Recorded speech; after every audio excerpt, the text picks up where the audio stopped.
Good evening, everyone. We'd like to open our meeting tonight with a Pledge of Allegiance. If you join us, please. I pledge allegiance to the flag of the United States of America and to the republic for which it stands, one nation, under God, indivisible, and liberty and justice for all. We have quite a full agenda tonight, but you'll see on our agenda, if you have a copy, that there is a place there under public comments, and if you're here tonight to address the board about any issues, please feel free to stand and tell us who you are and why you're here tonight and what your concern is. If you need to leave before we dismiss, please feel free to do so. You won't interrupt our meeting in any way. So with that said, I'd like to ask Dawn to do a roll call. Okay. Supervisor Altitis? Here. Trustee Dwayne Hagel? Here. Trustee Mark Baranowski? Here. Clerk Dawn Beam, present. Treasurer Mike Rushing? Here. All right, everybody's present. We don't have any public hearings scheduled tonight. Doug, would you want to step into that guest speaker spot and just give us an idea of what you're here for tonight? As you know, Friday night we had a rather large fire up the street. Unfortunately, the entire house was pretty much gone by the time we got there. But after the fire, if you went on Facebook, the main question everyone was asking was, there's just a river just down the street. Why wasn't the fire department using that for water? And the simple answer is we can't reach it, even from the bridge. We don't have the intake hose that we need to get from the truck down to the river. So I sent you a letter proposing the possibility of installing a couple dry hydrants on bridges in our township to help with water supply. Friday night we never ran out of water. We had enough departments running back and forth to get it. But it could have been even easier if we had the hydrant right nearby. Sure. Another fire we had earlier in the year was on Miller Road. We ended up running to the Love Station in K-Pac for water for that one, because that was the closest hydrant in that case. I think we have some COVID money left in the township, and it might be a possibility of something to look at to help for the safety of the township. Sure. I'm sorry to introduce Doug. This is the Memphis Fire Chief, Doug Pratt. And that was brought up when we did the new bridge here around Center, the possibility of that. And I think at that time we priced a permanent fixed. Yeah, I sent you the information from the company in, I think they're out of Maryland, and they make a fold-up version of these dry hydrants, which is kind of, I thought, unique, because by folding it up, it's protected from, spring thaw and all the ice flowing down the river. It doesn't clog up because it's up out of the water. Just drop it in when you need it. You drop it in when you need it. Okay. I would think the DNR would be happier with that setup too, that it's not something permanently in the water. Right, and the DEQ as well. You're right. So, if we want to pursue this, I'm sure we have to go to the county because it's their bridges and to see what they say. DEQ, you'd have to probably, they require a permit for everything, so I'm sure they require a permit for this. But something to think about for the future. Sure. I will check with the county. They would certainly, I'm sure other townships probably have them already in place. I don't know. I can find out. Yeah. I can find out what it costs as well to And I'll do something. try to get information from this company of an estimate of what those systems cost that they make. Okay. I doubt they come this far out to do them, but maybe someone else around us that they can point us to. Right. One more question. I see like these are most like permanent fixtures. What if we were to get like extra hoses on the truck with like a screen section on the back where you toss it in, we can use it at ponds or whatever. It's a possibility to get extra suction hose, but accessibility is our biggest issue. And, people will have a pond in their front yard, and you try to drive a 30,000-pound fire engine over their yard to get to the pond, and all of a sudden you're up to the axle. Yeah. I know those hoses aren't light either, but They're not bad. But Is there a limit on what those pumps will lift? Like most pumps? they'll There lift? is, but normally bridge height to down to a river is no problem. Okay. Any other questions, Dawn? Yeah, I had a question. The time spent in when to go and refill the trucks, such as you did, you were rotating trucks. How much time lapses to go and refill the truck estimated? Well, you're probably spending 10 minutes or so after you stop just to fill the truck. Mhm. And then whatever drive time you have back and forth. Mhm. Our tanker is limited to 56 miles an hour. Mhm. National Fire Protection Act. So you're basically driving at normal speed, even though you got all the lights flashing and siren going. So yeah, it's a lot of weight behind you. yeah, that's what they base the speed limit on, is the amount of water you're carrying. Any other questions by the Yeah, board? I think Al just said it, but if we do pursue this and it does happen to go in, so your pump is strong enough to suck it up from that height? Yeah. Okay. And how many bridges here in Riley would we have that you'd be looking to add it to? It'd be nice to have all of them. I see. I think So we have, Braidwood. there's Riley Center Bridge, there's Masters. Masters Road Bridge, there's Braidwood Road. Are there any? I don't think there's any others. No. I don't think Miller, there's a bridge at Miller Road, but it's not over. I don't- Yeah, it crosses. Yeah, it does. Is it a Yeah, it good does. river there though? Or not? I don't know if it's Yeah, if it's probably cleared out yeah. through there. Down here. It's got good water level there. I would say too, is like, if the wintertime, we're in the middle of winter too, so luckily we haven't had that much of a deep freeze where, are there any bridges where the water would remain constantly Open. running during the winter? That company that I sent you the form for, they actually, I was watching YouTube videos of them, and one of their bridges, they actually had spuds that were part of the thing to knock open the ice, Oh. if there was ice there. Mhm.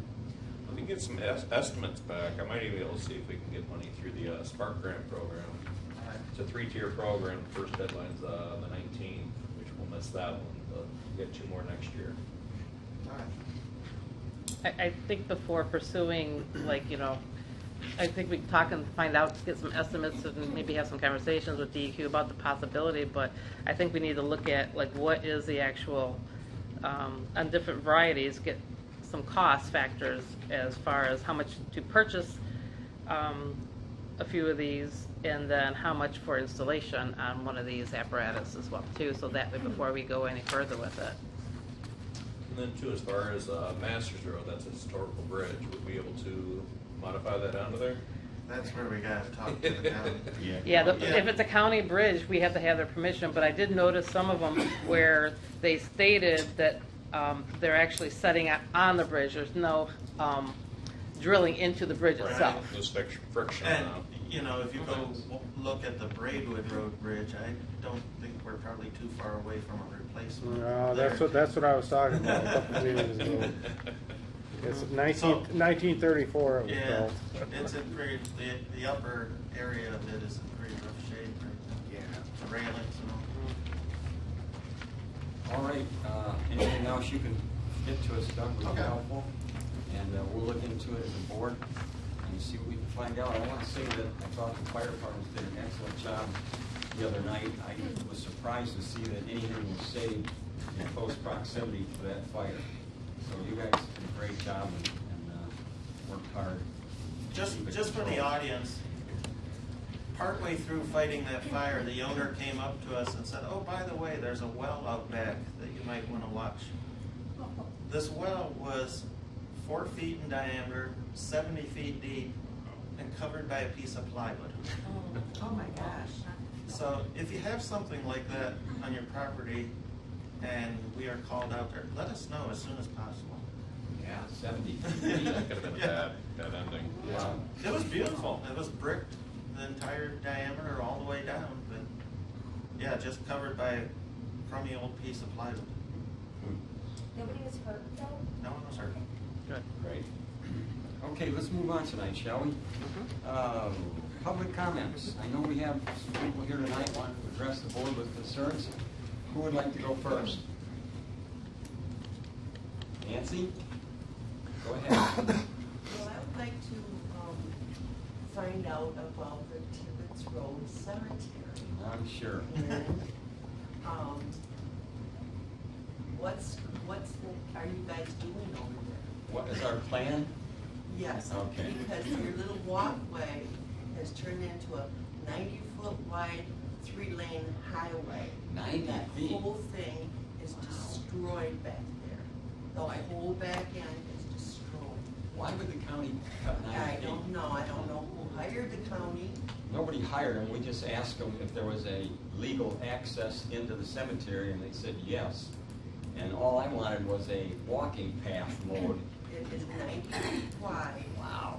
And the whole back end is absolutely destroyed. How do you mean destroyed? The cut down. The brush. Cut down. Trees are cut down. Trees. Yes, trees are cut down. Well, It's a disaster back there. our intent was Disaster. just to make, again, access in there should a family member want to visit a grave back there. And we certainly didn't need 90-foot of a right-of-way cut to do that. Absolutely not. What they must have done is went in there and cut what was legally designated as a right-of-way, which we would have never needed in width. So I was down there once and they were just starting to cut.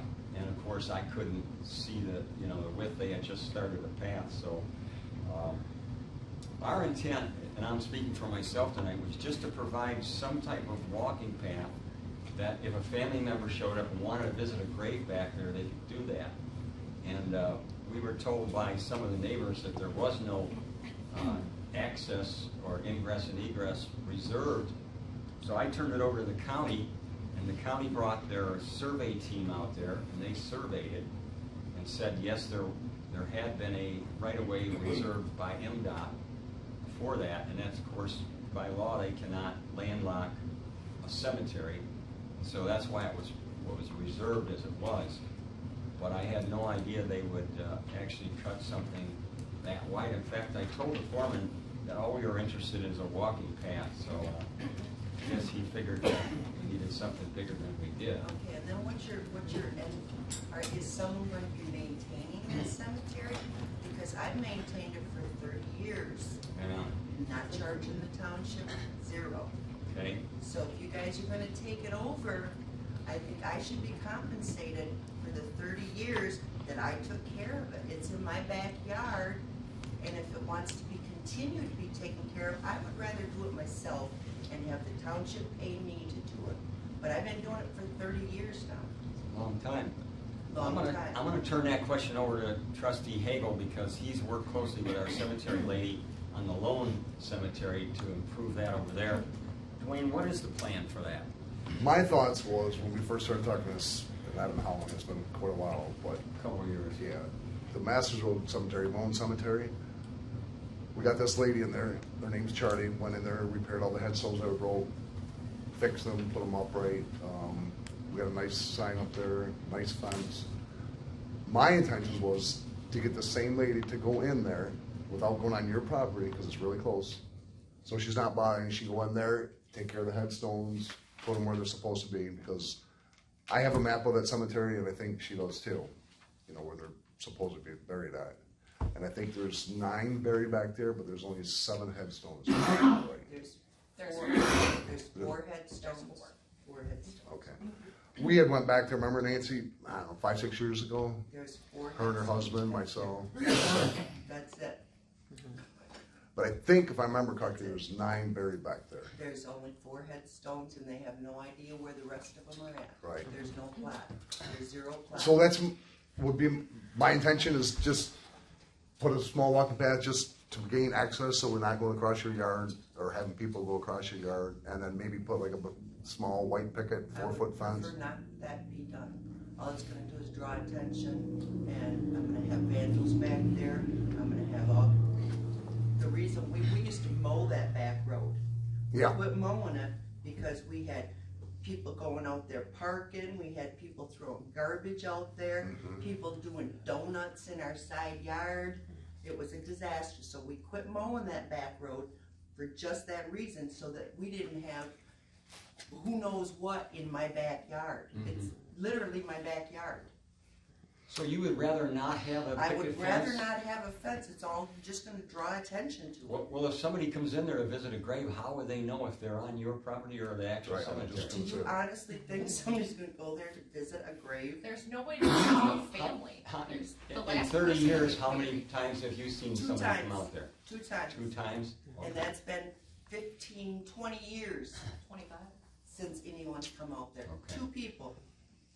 And you're gonna spend all that money to, no one's going to go there unless they're gonna be out there for bad intentions. That's the only people that are gonna be in there. I think it's just a giant waste of money that could be used for other purposes, like the fire department. Well, we haven't spent any money out there yet at all. The county did what they do because they're the county. So that's why I'm asking you what you would prefer, because if we do a fence, we will be spending some money, but we haven't spent any yet. Exactly. So our concern again was, you know, there's a lot of interest today in ancestry.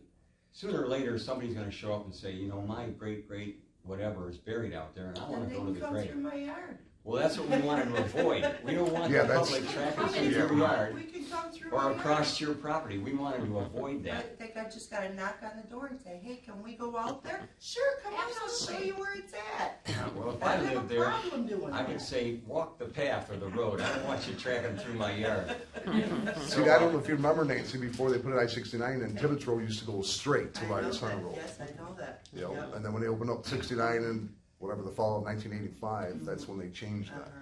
Is that what the county cleared, was the old roadway basically? Whatever they had reserved, the MDOT reserved there when they did that work. I'm sure they did. I think if I that's didn't what it see is on the survey, it looks like the old path, you know, But I roadway. want, if you guys are gonna open that up, I wanna be compensated for my 30 years of taking care of it. How do you mean by open it up? You're gonna open it up to the public, Okay, correct? All true. this work. Make it accessible, should there be anyone, and I doubt that there will, but, Uh-huh. and I, you know, that's my intent, and I would like to do that. We have 2 Native American burial grounds here in Riley too, and I would like to create a walking path to each of those, but they're landlocked unfortunately, and so I don't know if we'll be able to do that or not. But that one, there was a reason MDOT reserved a right of way there, and of course that was so family members could access that cemetery. And otherwise, they would have landlocked it when they did their work as well. But I would like to see every cemetery or burial ground in our township at least have a walking path in, so a loved one could visit that site if they wanted to. And that was our intent with Lone, it's our intent there. And whether you'll see anybody down there or not, I doubt it. I doubt it. What would you like the township to do to protect your privacy down there at that cemetery? Not put a walking path in so people can go back there. And if they wanna go back there, knock on my door and I will let them. Okay. So we should just not do anything further and let the brush grow back? Yes. Okay. Okay, Other board have business? any questions or comments tonight for Nancy? Just a second, Don. We'll get to you. I used to want, like Charlie, our cemetery lady, Yeah. going through her front yard, which Yeah. we did when I we first don't went have- out there. Did I have a problem when you No. did that? Okay, no, No. not at all. So then if the word gets out, okay, the township took over Tibbetts Road Cemetery, oh, let's go check it out. So now we got these complaints, oh, Nancy's calling, hey, we got all these people across my front yard. That's what I don't want. Well, why don't we cross that bridge when we get to it? What I did She's like- happy what I- with it. What I did like about what they had reserved there was you have to enter it from down the road from your property. It runs parallel with Tibbetts for quite a distance. And that would have been much better than putting an access right on your property line off of Tibbetts.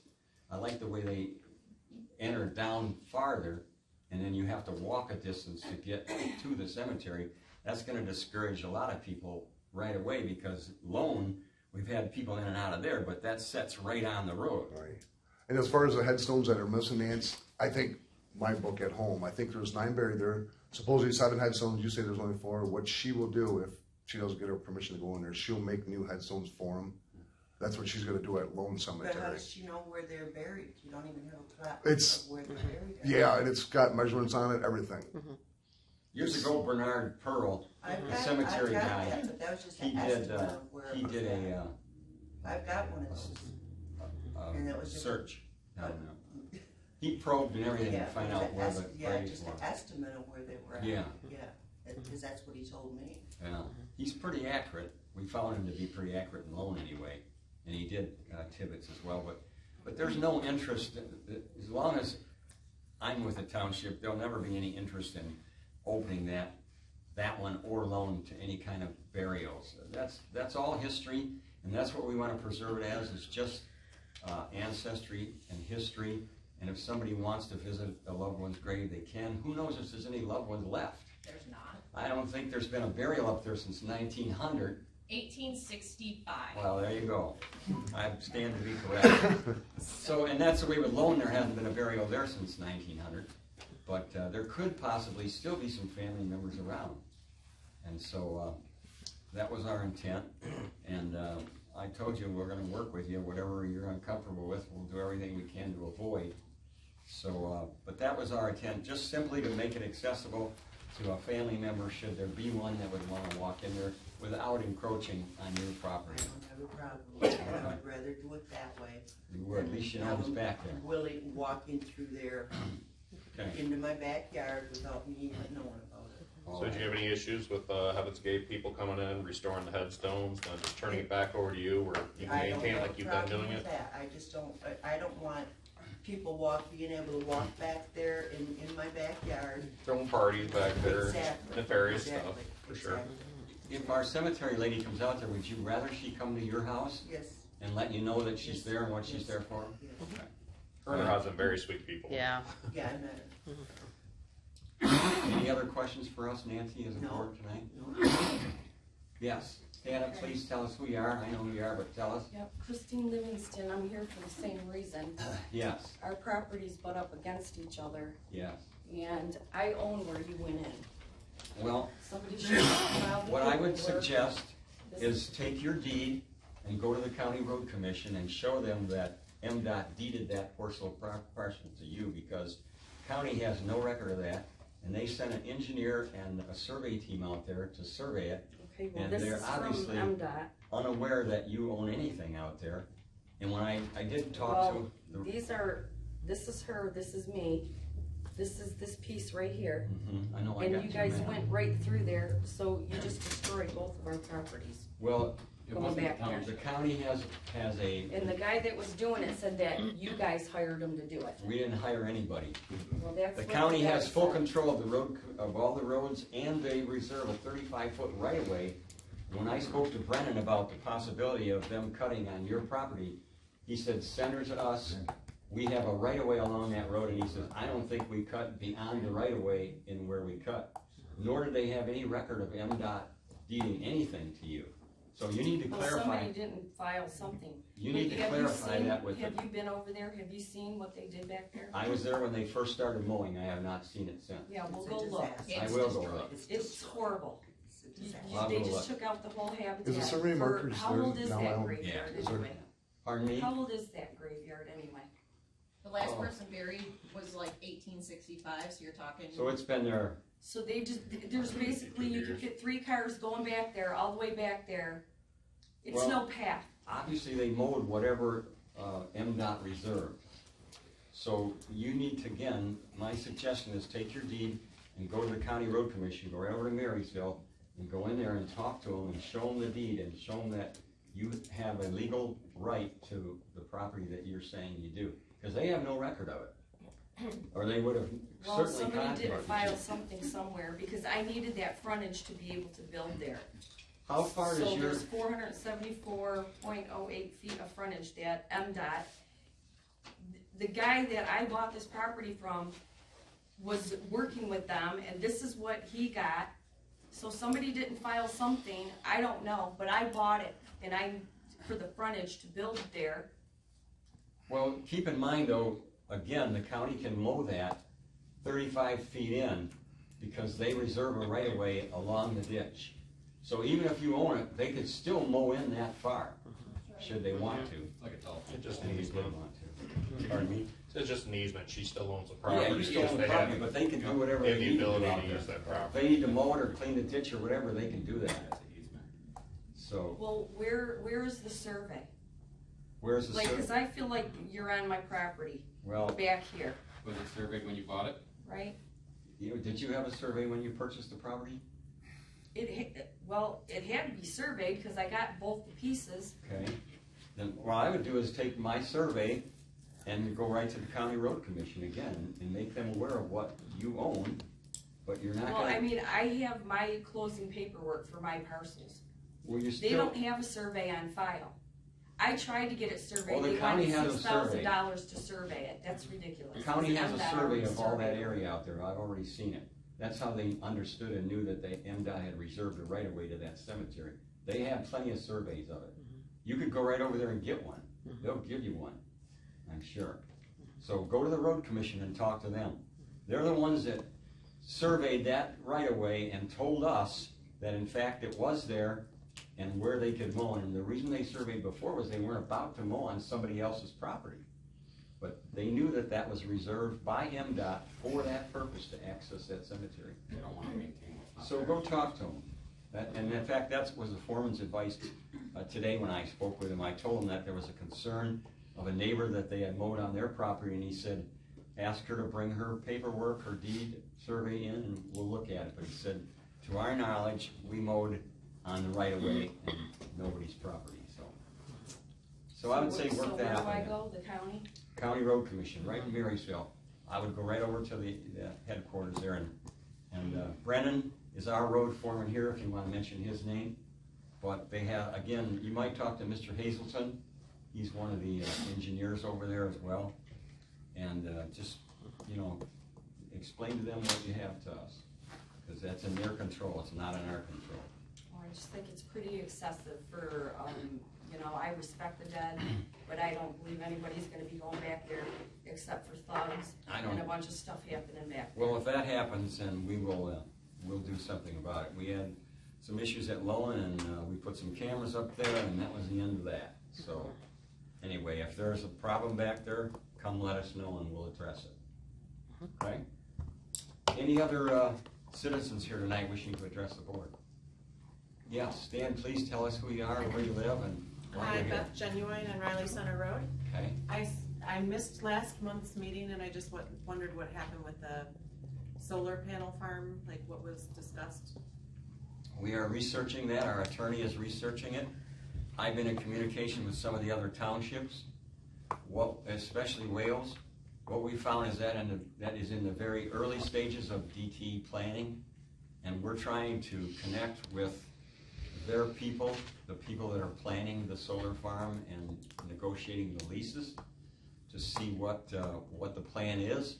We've heard or seen nothing from DT itself. All we've heard thus far is what the rumblings of the different townships, especially Wales, about the residents and their concerns. Now, I know there are leases already in place, but again, we don't think it's going to affect Riley much. It might just touch our eastern border, because we have been told that when they place these farms, they have to be near either a substation or large transmission lines so they can move their power that they create.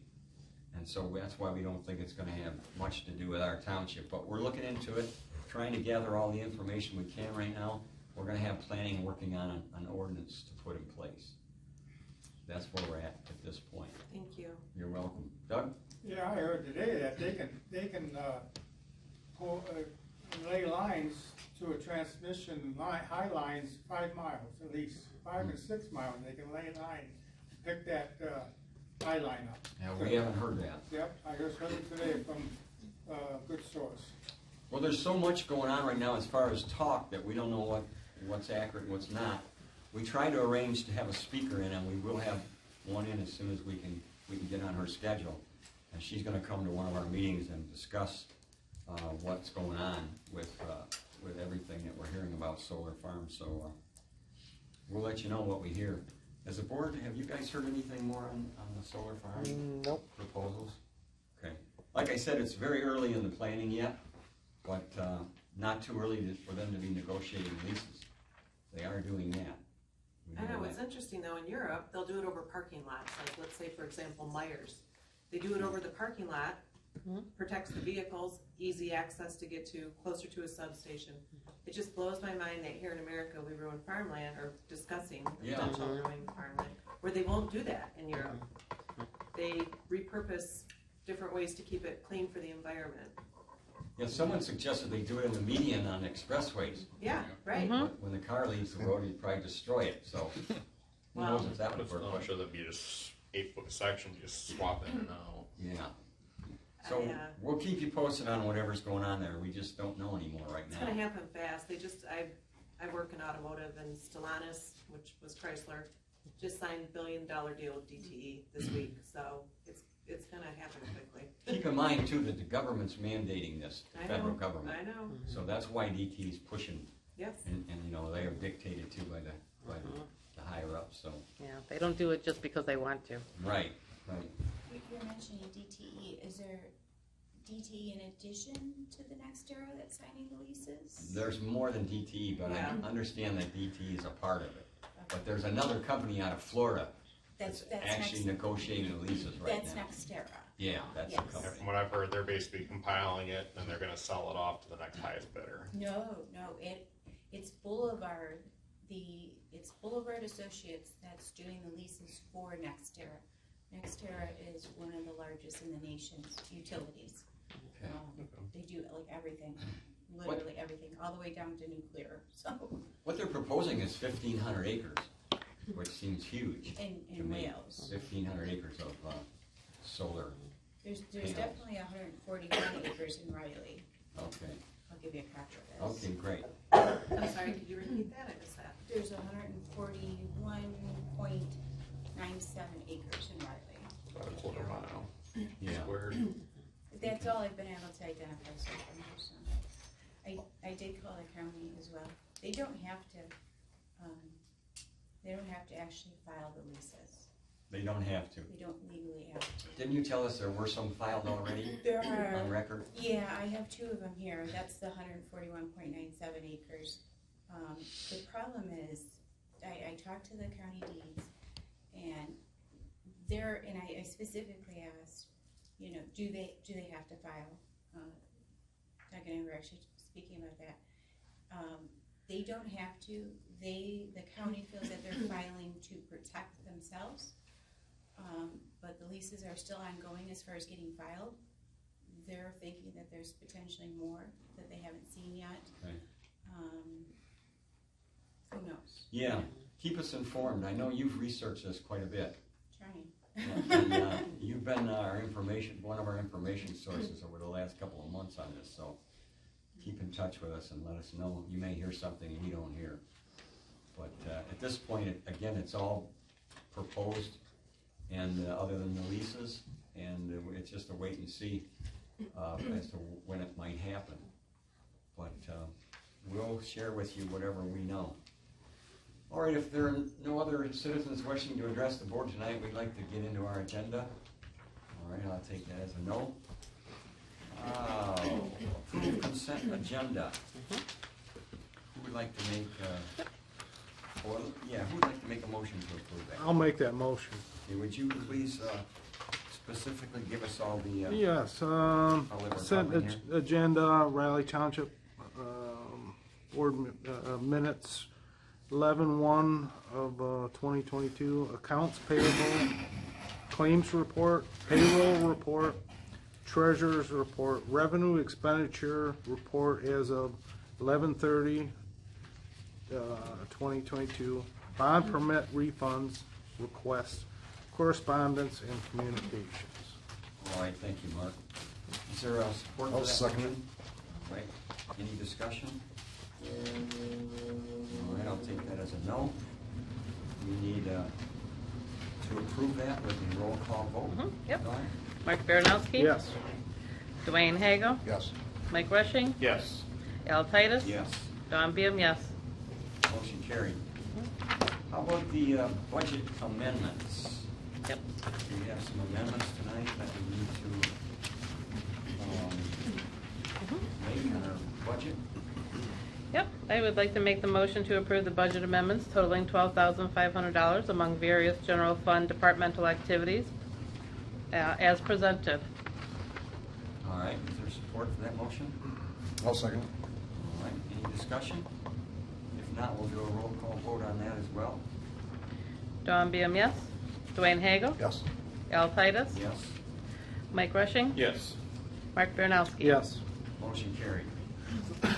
How about our regular meeting agenda for December 13th? Are there any changes or additions? I have an addition for a check request that we need to add a new business, item number 7. Business, item number 7. Any other additions to the agenda? I'd like to bring one, just point of talking about, for purchasing some CDs from the bank. Do you want to add that as number 8? Yeah. Bank CDs? CDs? And what was yours? Mine is a check request. Any other additions to the agenda tonight? All right, then we need a motion to approve with the additions made. I'll make that motion. All right, we have support? I'll support. Any discussion? All in favor, say aye. Aye. Any opposed? Motion carried. Township news and announcements. Ron, you want to talk to us about that for a minute? Actually, Point and Pay is here. Pay taxes is available online or in person at the township office with using a bank debit or credit card or an e-check for a small fee. You can go to rileytownship.com/tax-assessing. There is a button there to be redirected to the BSNA online, bsnaonline.com. It will link you there, and you will be able to pay your taxes online at your own convenience. All right, thank you, Don. Just another reminder, but I see everybody got the memo, and the other announcement is that the township board meetings have changed to the second Tuesday of the month. All right, thank you. What about the committee and department reports? Parks and Recreation Committee? No meeting. No meeting. Planning Commission?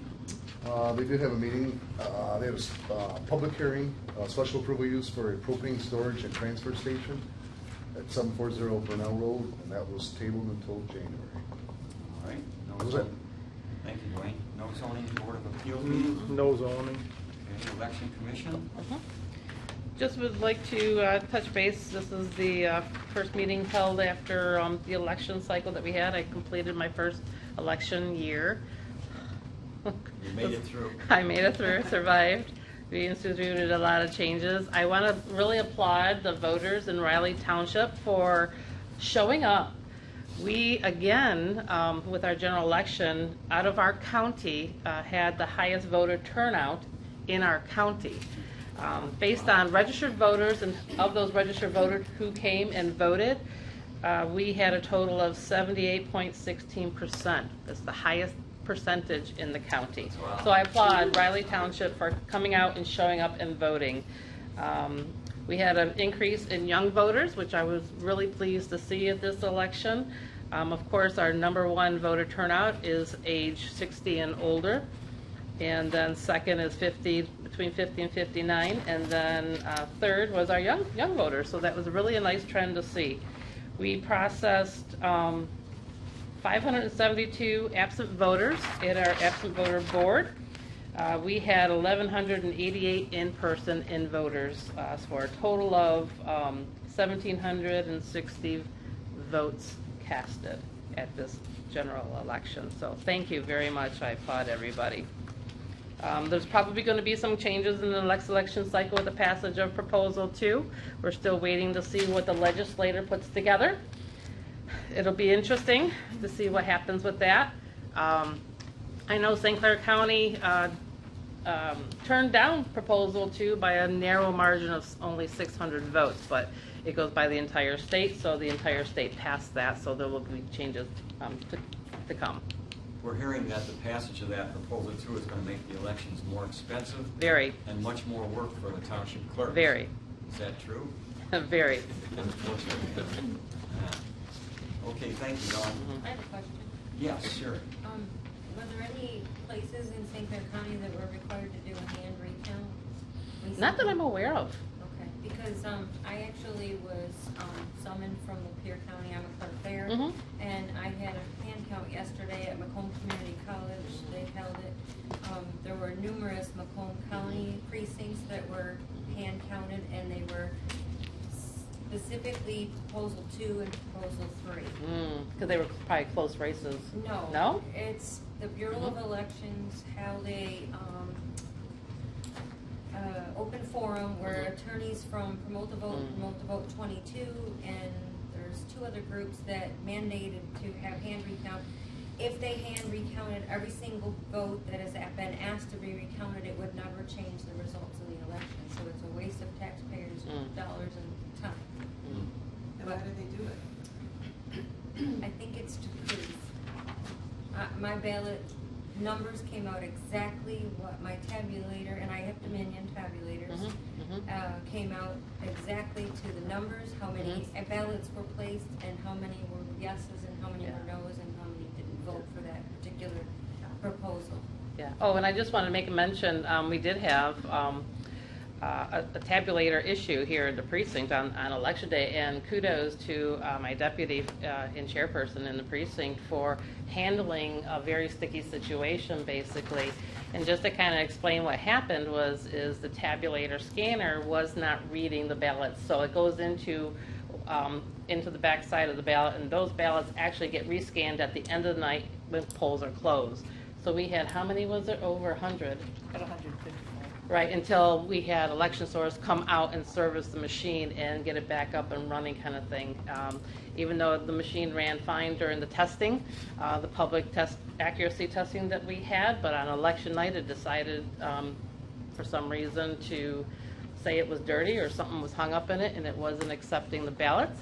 They all did get scanned out because obviously we had the highest percentage in the county. So.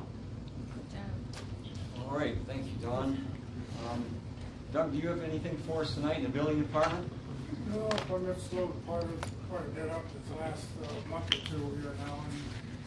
And EMS, they're doing good. They got their drywall inside now. It's last week anyway. They probably get more. They got the garage roof on now, so they're moving right along on that. Good, good. You know, All right, thank you, Doug. Fred, do you have anything for us? Any updates tonight on your cases? Wayne asked me to contact 2 people in regards to zoning. Okay. I sent them letters out, and I conferred with the attorney, and he said to just have them talk to the clerk to get an understanding of what they should do. Why? Who told you to tell me? Come to me. Who told you to send them to me? Not the attorney.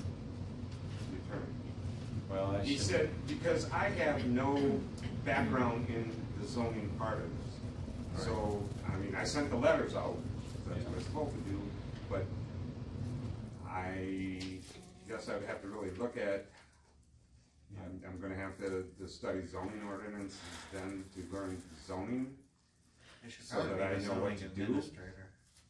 Well, we're gonna talk more about that when we get to our new business, Fred. All I needed now is there anything you need to update us on as far as the cases that are pending?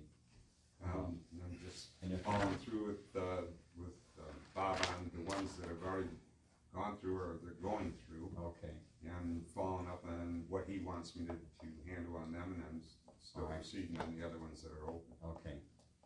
Doug, did you have something else? as far as zoning, Jim Gomblesi takes care of the zoning. Right? Yes, yes. I mean, he should be the Yeah, any zoning questions should be directed one to Jim. contact and probably writing the letters Yeah. also. Please Correct. take my reference off any letters that you send to anybody. That's She has a very full plate to begin with. When I was given that, I didn't know what to do, so I talked to Bob. He said, Yeah. well, just send it out, have him contact the clerk at the office to find out what they can do or what they should do. Yeah, all zoning questions go to our zoning administrator, which is Jim.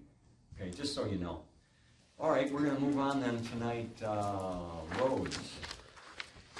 Anything on roads tonight, Don?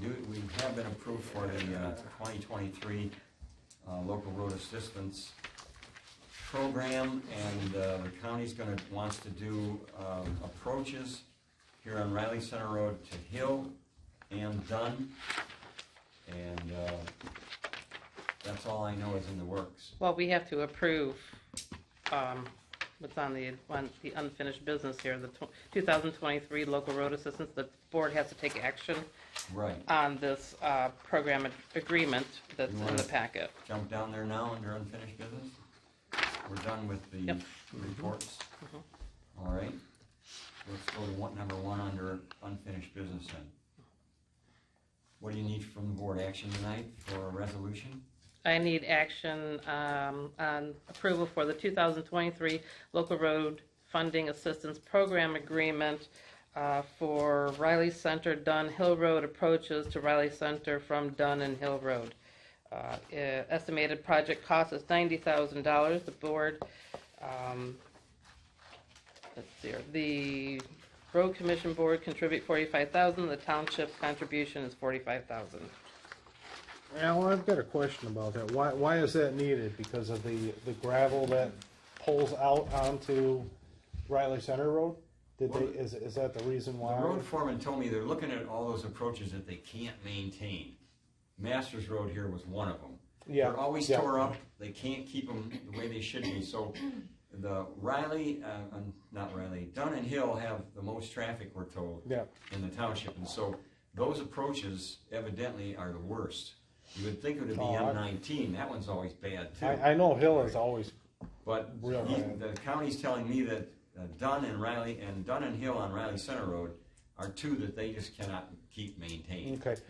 Along with the paving, are they going to have to do any ditching or berm removal? And another thing is, how many feet are they actually extending it?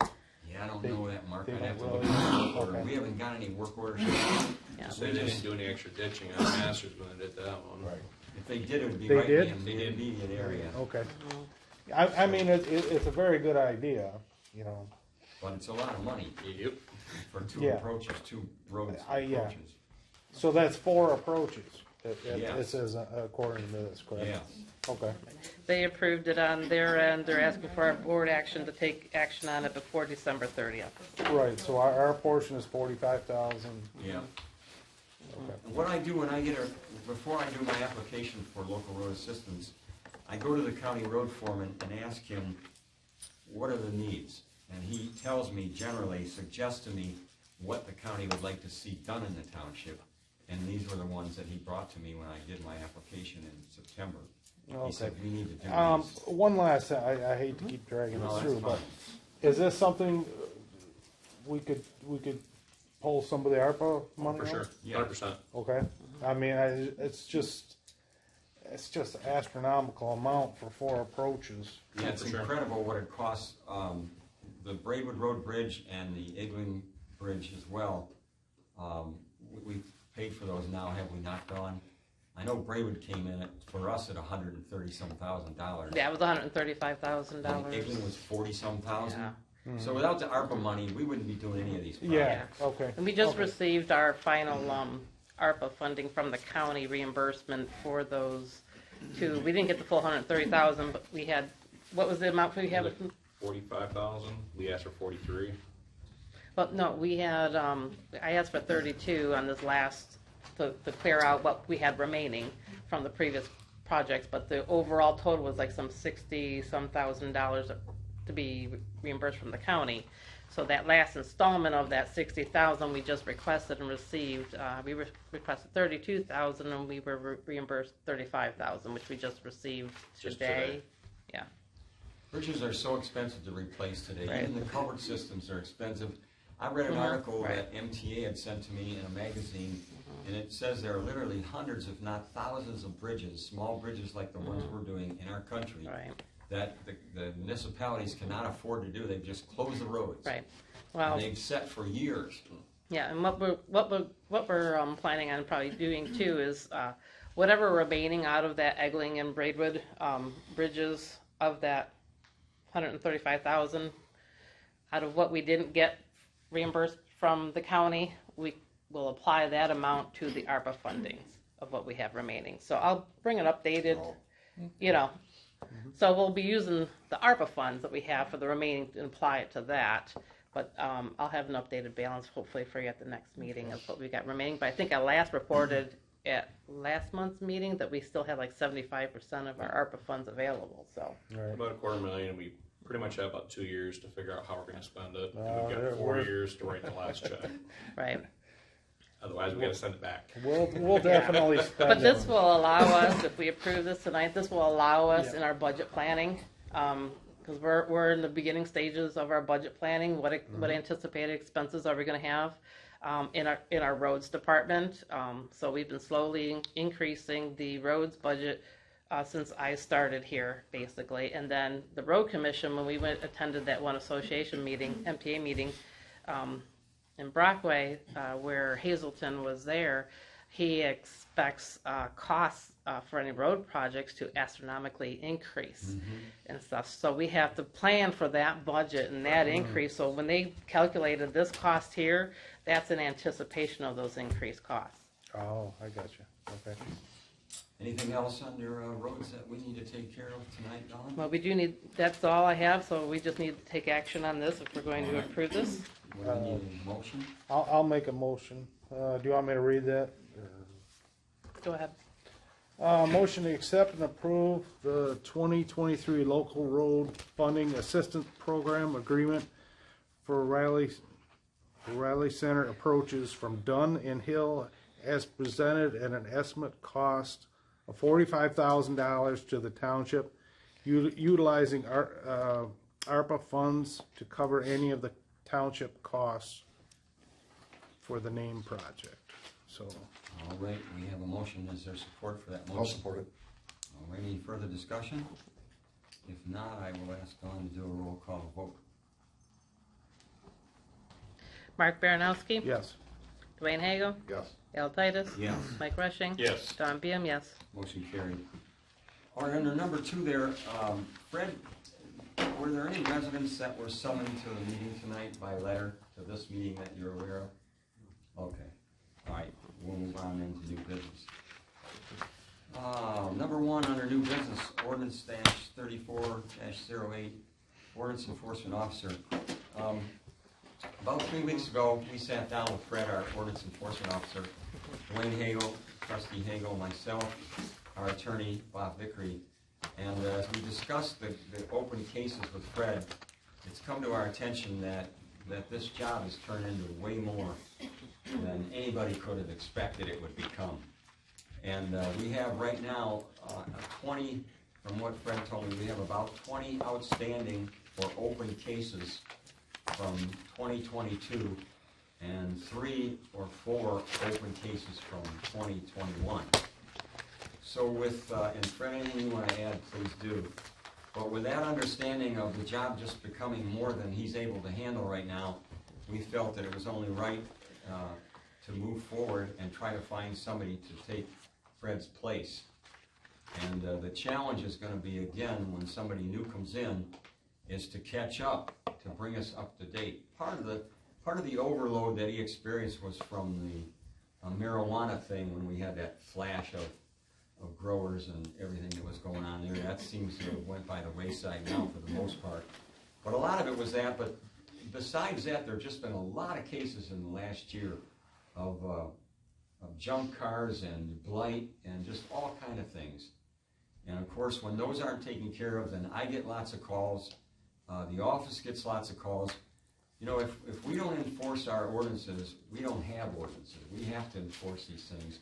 And we have to get on this with both feet and move forward. So I appreciated Fred just being honest with me and telling me that he just can't handle the workload for what we're paying, and couldn't handle it anyway, I think, with his other work responsibilities. So I want to throw this out to the board and see what their thoughts are. And if you have questions for Fred, certainly ask him, and then we'll make a decision as to what we're going to do tonight. Any thoughts on the board? Mike? If he's wanting to step down. Wayne? I don't really have nothing, because I'm meeting with them. So. Yeah, you met with us. So. And yeah, it is a lot of work. It is a lot of work. It's a lot of time. And now there's 3 or 4 judgments in place where that means we have to hire a contractor to go in and remove the blight, and then clean up the mess. And it's just, it is a very time-consuming job, and I don't think the pay fits the job description. And we tried to address that when we brought Fred in by increasing the pay by threefold or fourfold, whatever it was. We went from $250 a month to $1,000 a month, and it still doesn't seem to be enough. So this is a problem with most of the townships in our area. I've talked with a number of them about ordinance enforcement. In fact, Fred, you said you had some townships contacting you to see if you were interested in doing some of their enforcement work. So there's a lot going on in the townships everywhere you go. One of the mindset is in some of the people that are moving out into these areas is, and this was a quote from one of the residents in our township, "I'm out in the country, anything goes." Well, that's not true. This is a zone community, and we will enforce those ordinances. It's only fair to the other residents in our township.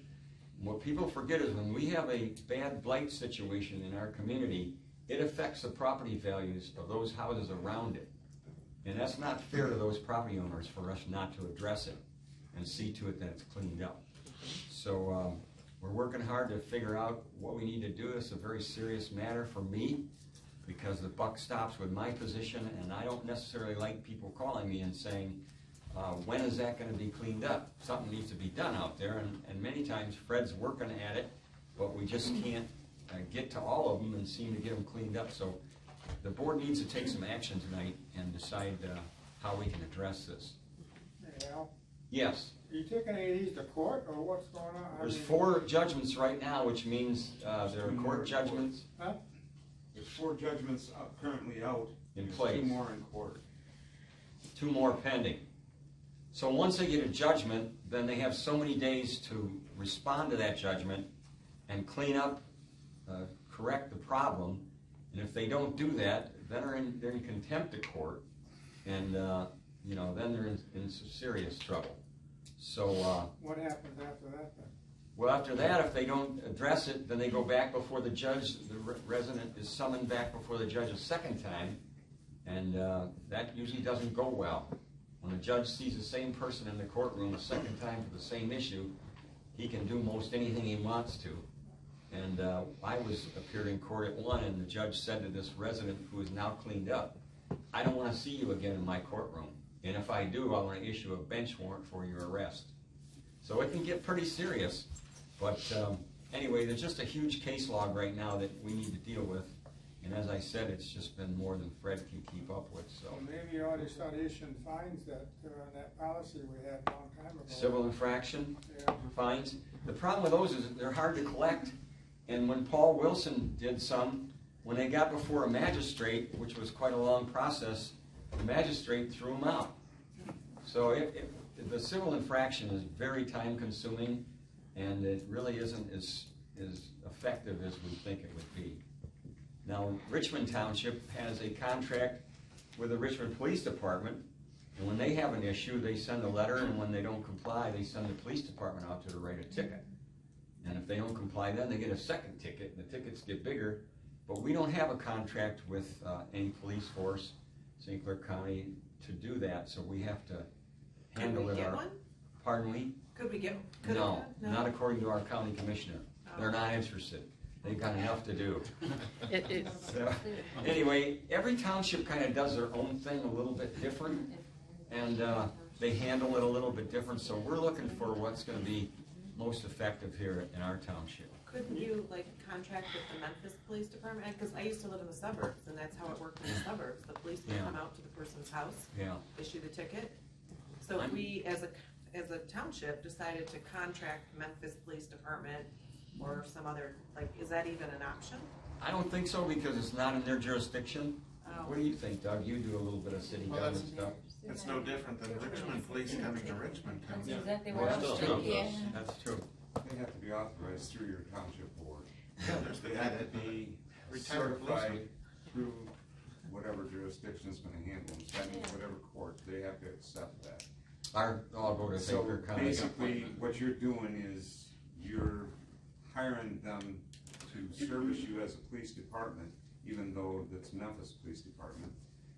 and you're giving them the authority to act on the township's interests, which means you're authorizing them or swearing them in, basically. Yeah. Well, I have no idea whether they'd even be interested, but it's certainly something we can check into and find out. Yep.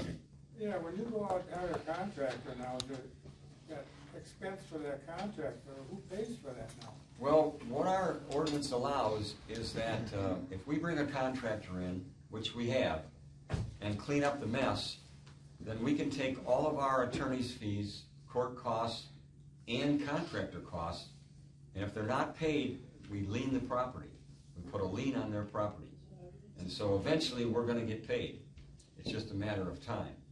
And at the court, when they make the judgments, the judge tells them that they are responsible to take care of it. And if they don't, the township will, and they are responsible for the cost. Tells them that, okay. Yeah. It comes right out, and it's part of the judgment. It's right in their issued order. Yeah. Okay. All right, let me come back to the board here. Any suggestions tonight?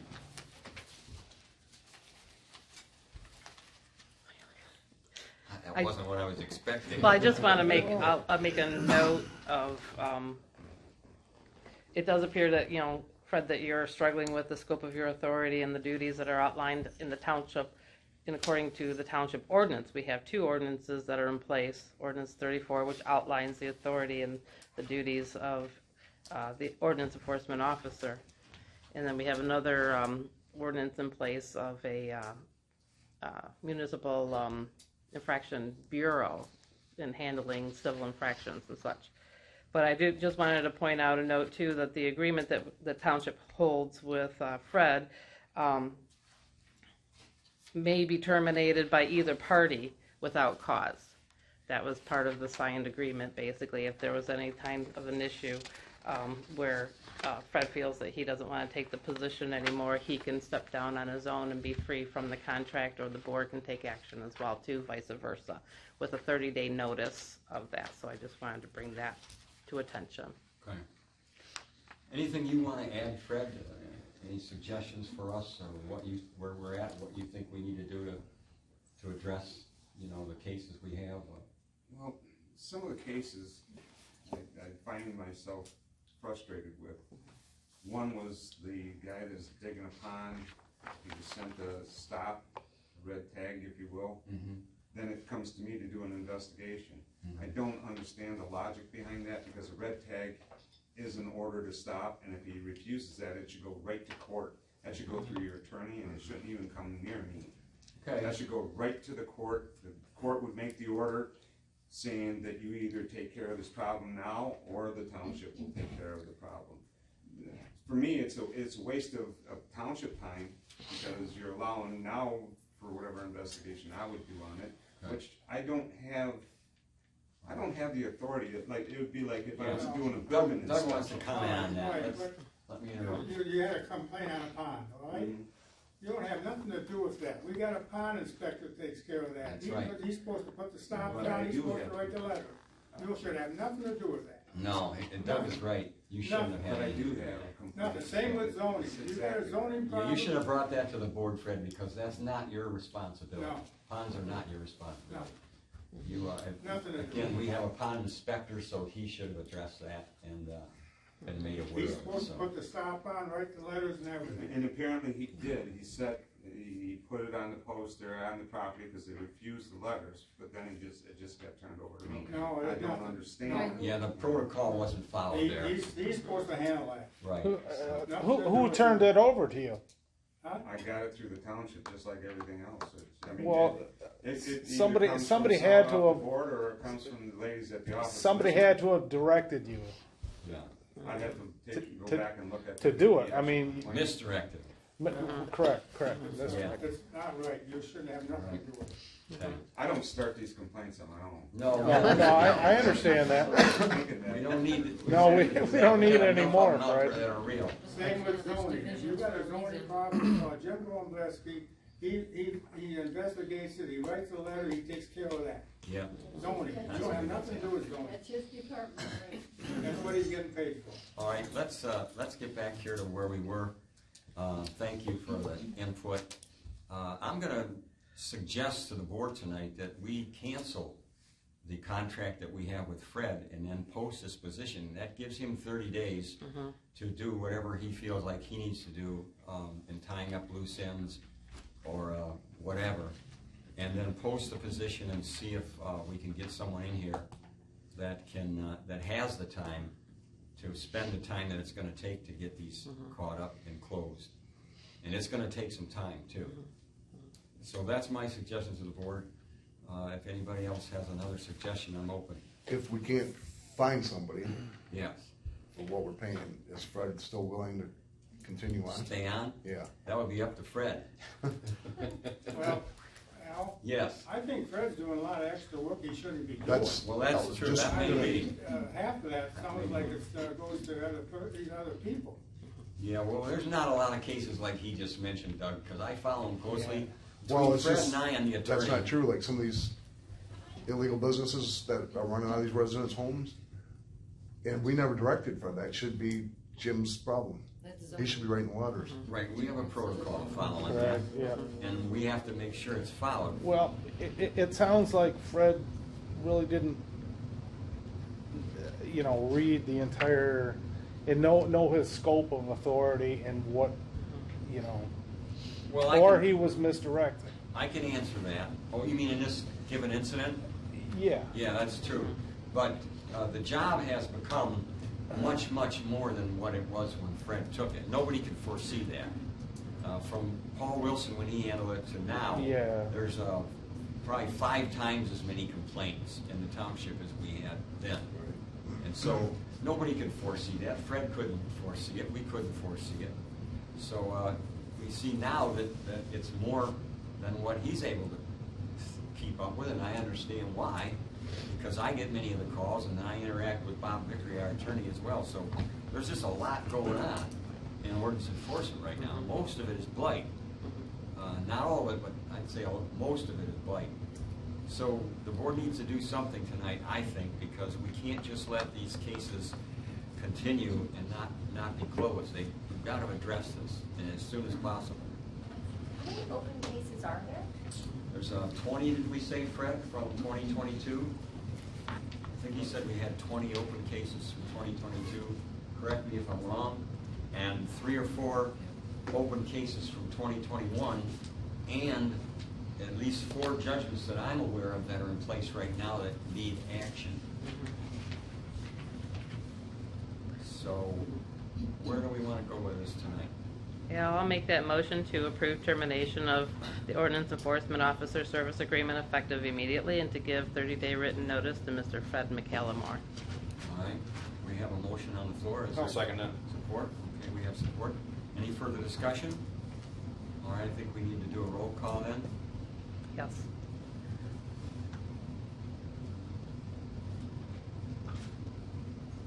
Don Beam, yes. Mike Rushing? Yes. Al Titus? Yes. Dwayne Hagel? No.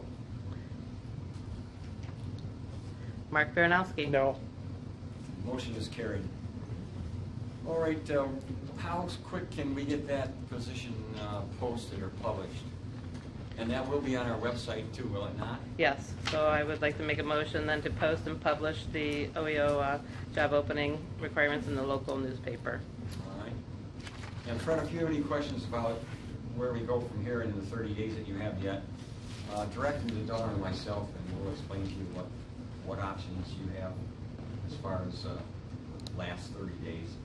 I mean, he doesn't have to stay 30 days, does he? I mean, if he wants to step No. away right now, he can do that. If you choose to, but he would have to turn in all of the township property If and you choose to hang out files. another 30 days with us, Yeah. that's your option. Mhm. And if you don't want to, that's also your option.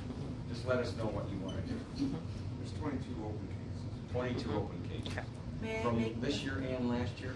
Or just 2022? Yeah, but that's not counting the ones that have been turned over to the. Okay.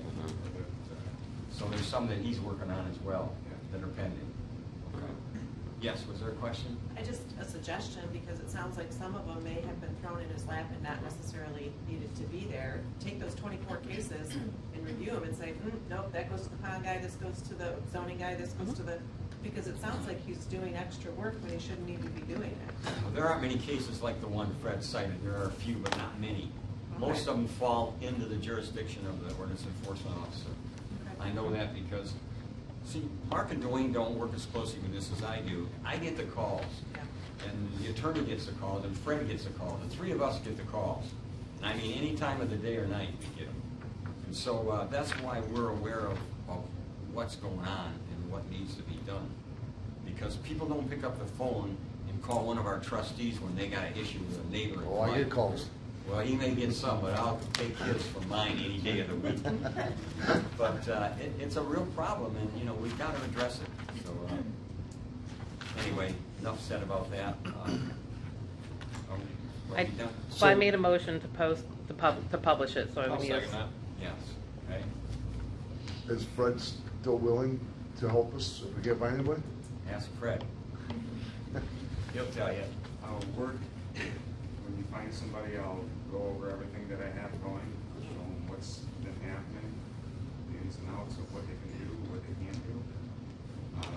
But it's more than I really want to take on at this point. You know, I just ended a 36-year career of doing investigations. Yeah. I don't want to continue. It's getting old, huh? I mean, I kind of took this thinking that it was going to be more of a part-time thing. Yeah. And to be honest with you, it's on the upper end of a part-time thing. I guess you could say that you could put in 30 hours a week and still not accomplish things because, you know, you have marijuana issues that you think that they've ended, but they're not ended. These cases they're still growing. But they're intense to follow up on. When I was working as the police department, we have 2 or 3 people working these units, and we spend 2 weeks to gather information on the places that we're going after. I don't have that kind of time here. And to be quite honest with you, I don't want to put that kind of time into it because, you know, I mean, to get the results that you're looking for, you have to have, you're taking it to court. You can't just say, well, I think this is going on. I think that is happening. You have to say, I know this is happening. You have to show facts because that's what the courts deal in. They don't deal in speculation or opinion. And that's why it's difficult to handle these cases right now and just for the time. But that's not even saying the other things. I mean, I can handle the other things, but I'm pulled off. And you know, by the time I'm done, I'm just frustrated. Yeah, this is a tough job. And I told you that coming in. I said the job stinks. And, you know, it does. It's a tough job. It's not the stress of the work, it's the stress of just the time ability. It's very I don't time-consuming. have the time that the township needs to take care of your problem. Right. I just don't have it. Right. Pay is part-time, the workload is full-time. I was just gonna say, if 30 hours a week, he's making $7.70 an hour. Yeah.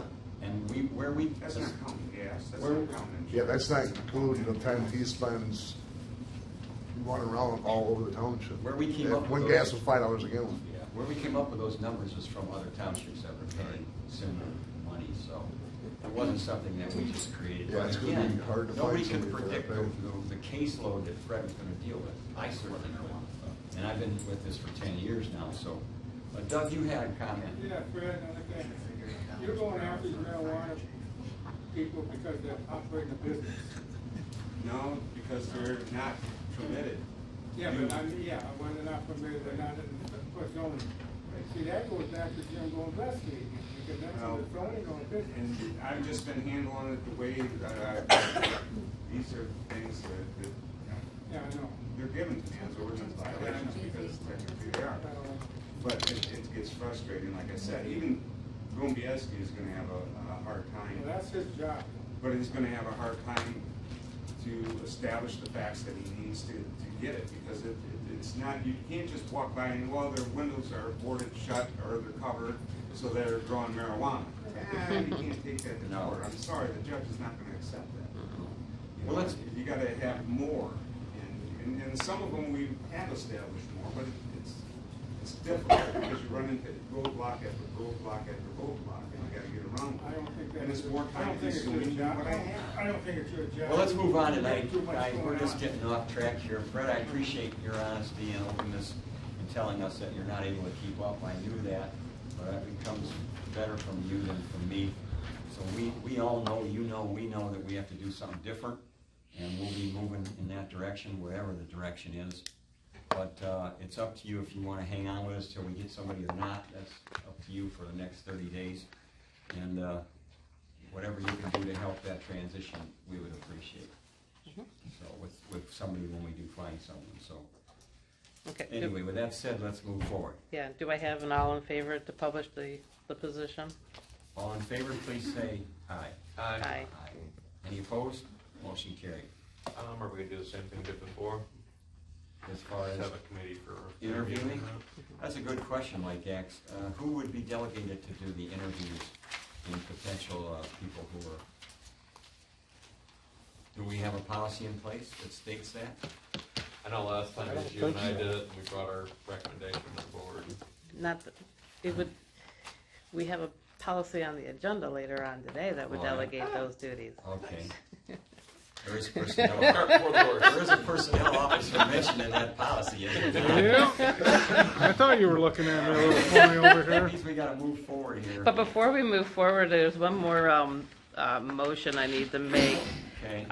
In reviewing the ordinance 34 of 2008 of the ordinance enforcement officer, way back, I don't know how many years, 2008, I think this is when this was done. That's why the 08 is not part of the ordinance. There's a clerical error in the writing, in the language of the ordinance itself. Section 3 is titled duties, when in fact it should be titled authority. Section 4 is titled definitions, when in fact it should be titled duties, based on the language of those sections. So I view those as clerical errors. I've viewed ordinance enforcement officer ordinances from other samples. The language in the body of these is correct. The titling is not correct. So to clear up any further confusion of this ordinance, I motion to approve amendment of Riley Township Ordinance number 34, Ordinance Enforcement Officer, to correct clerical error and relabel Section 3 duties to authority and relabel Section 4 definitions to duties. I'll second that. We have a motion and support. Any further discussion? If not, you can just take a general vote on that, Dawn. You don't need a roll call, do you? Well, we're changing an ordinance, so go we do ahead. need a roll call. Go ahead then. When in doubt, roll it out. That's what MTA taught me. Okay, Dawn Beam, yes. Mike Rushing? Yes. Dwayne Hagel? Yes. Al Titus? Yes. Mark Baranowski? Yes. Motion carried. Number 2 is agreement for emergency medical services, Richmond Lennox EMS. You want to explain that? You want me to? No, you guys go ahead. We, in our August primary, there was a proposal passed that sends money to the townships that needs to be transferred or allocated over to the whomever it is that does the emergency rescue, emergency medical services in the township. So we need to approve a resolution and a contract tonight to get that money in the hands of Richmond Lennox EMS. And we need to approve. We need to contract. approve the contract. Contract with them. I have spoken with Director White about it. Had a couple of questions for him, which he answered. I think Mike had a question for him as well. Yep. My biggest thing is just the 10-year contracts and kind of excessive, but due to the fact we sold them the old doctor's building on M19, they said the bank required them to have a longer contract to approve the loan. They put over $1 million into the business. But that being said, we have a dedicated ambulance here in Riley, so you'll have an ambulance at your house within 6 minutes of a call. I think it's well worth. Yeah, they're doing a great job. They always have, and the the length of the contract was somewhat dictated by the bank's requirements. The bank wants to know this money's gonna be coming to them for some time. What is the total that this township is? Isn't it 120,000, somewhere in that realm? For what the? For the monies that are going from county to us to, Well, it's a half a mil. That would be him. okay, so didn't we think it was around it's a Um, half a mil? I'd be shooting from the hip, but I'd say ballpark. Okay. Yeah, I think it's 100,000 plus somewhere in that area, so. Al, can I point out something? Sure. Something good in the contract because of the millage is Richmond Lennox will now bill a patient's medical insurance, but any copay that is left over, they are absorbing and not charging residents anymore because of the millage, so. Great. Now- That's a benefit to the residents. Doug, how does this, would this agreement affect like the services that you guys provide for the township? How does that affect anything? Not at all. None at all? Like in any of your responses and stuff? Okay. Okay. All right, thank you, Doug, for bringing that to our attention.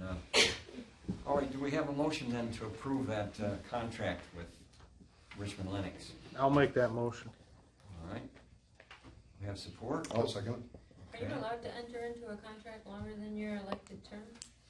Well, I'm sure contracts can be, this contract can be altered or changed or amended by either party. So when I'm gone from here, next supervisor can step in and negotiate a change with them at any time. If And that was one of my big concerns with Jeff White. So I was like, we're very happy with what you do, but if you decide, let's say, to retire in 5 years and your predecessor tanks, he was the one that expressed that, yes, no contract is ironclad. He's like, there's outs. So yeah, it can be changed, amended. All right, we have a motion and support. If there's no further discussion, can we do a roll call on this?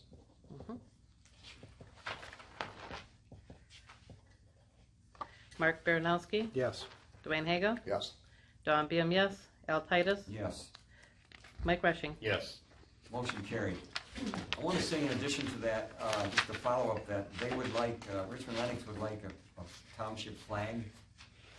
We actually just ordered replacement flags for the one. Green flag there in the Mhm. corner. Yeah. They would like to fly that out. They're putting up a new flagpole there at the new station. And they would like to fly one of our flags there as well. So I told him that we'd see that he got one. Yeah, we ordered 3 replacement flags because the one that's flying now is our last one that we have and stuff. So just do we need a motion to designate one of those to them? Sure. You want to make that motion, Don? You want me to? You go. I'll make the motion to furnish EMS with one of our township flags at no cost to them. I'll second it. All right. I'll second that. All right, all in favor, please say aye. Aye. Aye. Any opposed? Motion carried. If you have a vendor, are you able to sell those? I'm not sure about that. I do have one in my garage, I have one too. full size one. Now we know what I to don't do. put it outside though. Well, the flag that's flying now, Doug had. Yeah, I donated mine back because Did the one you? that was flying was so ragged. He said they only last about 6 months at the most. Yeah. From what I change my Jeff's regular people. US flag at home every 3. Doesn't matter if I buy a cheap one or a good one, so. I thought it was a great idea, so I was on board with it right away. All right, number 3, NISHTA summer tax collection approval. From the Mike? Macomb Intermediate School District. Yeah, what do we need with that? Just a board action to approve you to collect the, No, I've already, they sent me a letter and Well, I agreed. so what, do we need any action on that, Dawn? well, this letter states that board needs to take action to seek the approval to collect the taxes for it, so it's just formality per se. I think the board needs to authorize. I think the Mike board needs to authorize as well, so if, Mike, if you want to make that motion. Yes. All right, I make the motion to approve the collection of Macomb Intermediate School District for 2023 summer tax levy and the 2023 summer tax billing cycle on behalf of the school district that is located within Riley Township. I'll second that. All right, we have a motion and support. Do you want a roll call on that? All in favor, please say aye. Aye. Aye. Any opposed? Motion carried. And who Township- the school asked you for that? Oh, All the school districts have, they write me a letter, I say I'd be happy to collect for you. They do pay you, don't they, so much a person? $250 per tax collection. You remember, Dawn. I know, that's why I was asking about the school, because there was a thing about that Yep. back when Yeah. they started collecting some taxes. All right, township office door replacement, we have a bad door that faces to the south on the township office. What do we need to do with that tonight, Dawn? Which door is it? It's the. The employee entrance, the Oh, front, This is right, front facing. Governor Road. Yeah. Yeah, this jam is split. It's just from wear and tear, and after looking at it, it's not anything it's got a temporary fix on it right now, and it needs to be It's permanently replaced. excessive use you put on it coming in and going. Well, yeah, and That's a factor. yeah, and the door closes kind of hard, and it doesn't always adjust easily, and it even like knocked the vibration from the use of the door closing knocked the fire extinguisher out of the wall, and at one point. I did ask Aaron about the possibility of just replacing the jam, but he said the whole door's got to be pulled just to do that. Yeah. We get a jam replacement, and it's going to cost as much labor to do that, and then And have that's to not going to be as replace the door. square as what you do it though. Aaron, you said those doors are very expensive, didn't you? Yeah, it's gotta be kind of because it's an outswing. Okay. If you did an in-swing, it'd be right in the hallway there, you wouldn't be able to get by it. And it has to have a special sill And too. there's doesn't it? it's gonna be equipped with an ADA threshold, so wheelchairs can go over it.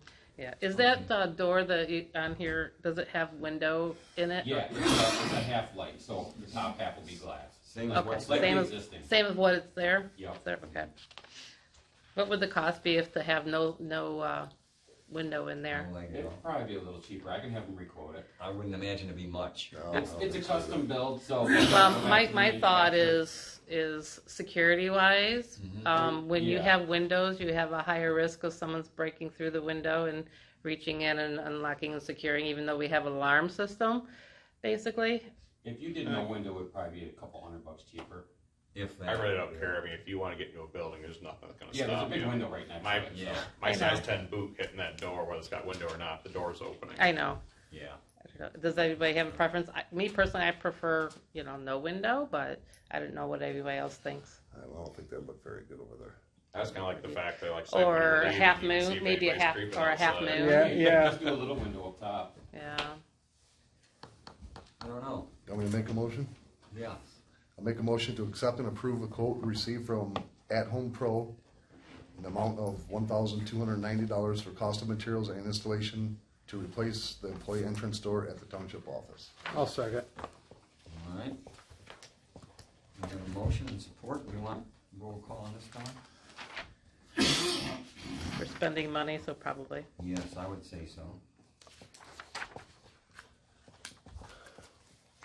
Okay, Dwayne Hagel, Yes. Mark Baranowski. Yes. Don Biam, yes. Al Titus, Yes. Mike Rushing. Yes. Motion carried. Moving on to number 5, deputy clerk / recording clerk job position and wages.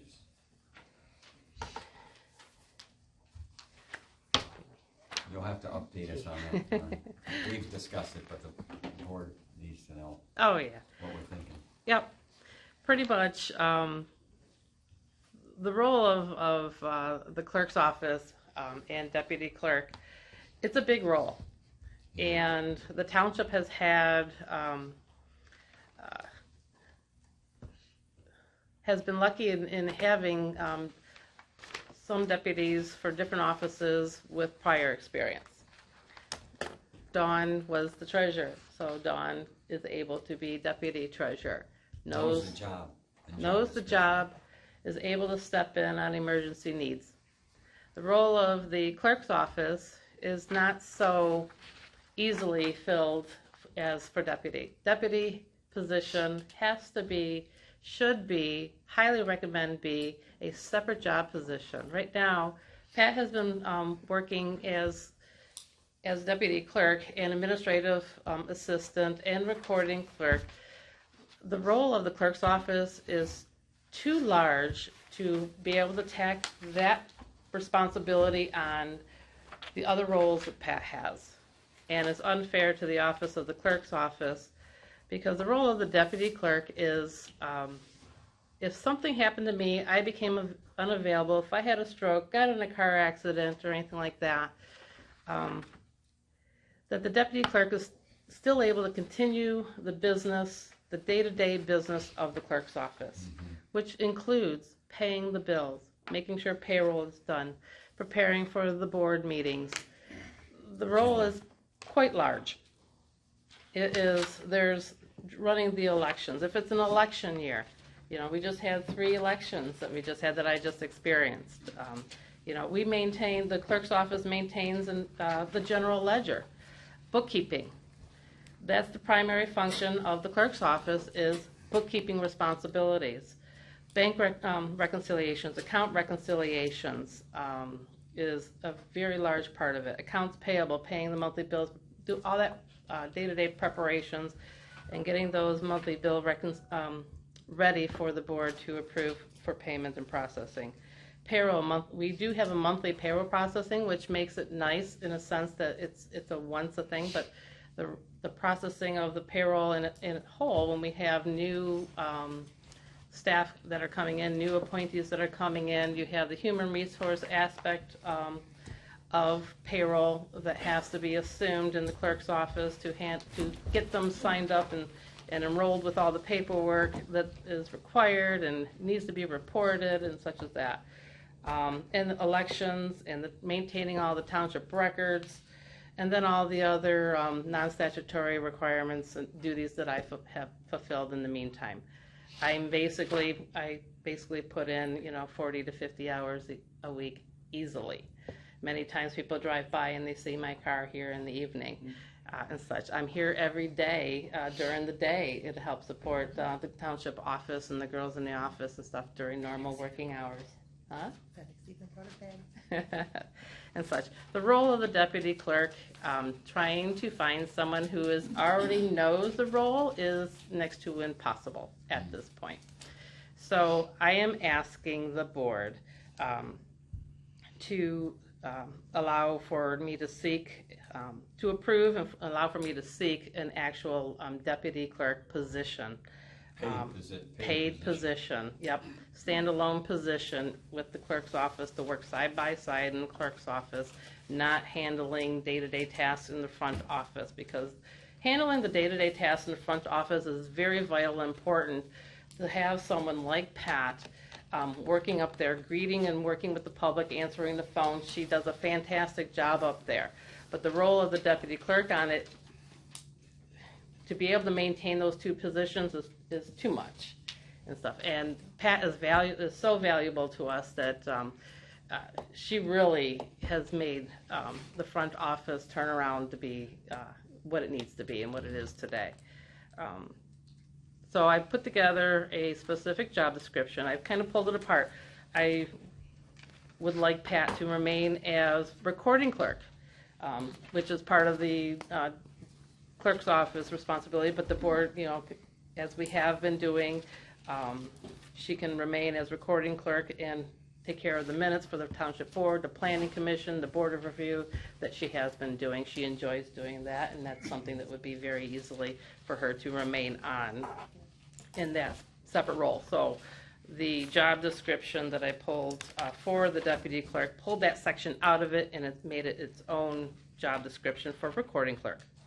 And deputy clerk, I estimate to be about 15 hours a week, approximately 60 hours a month.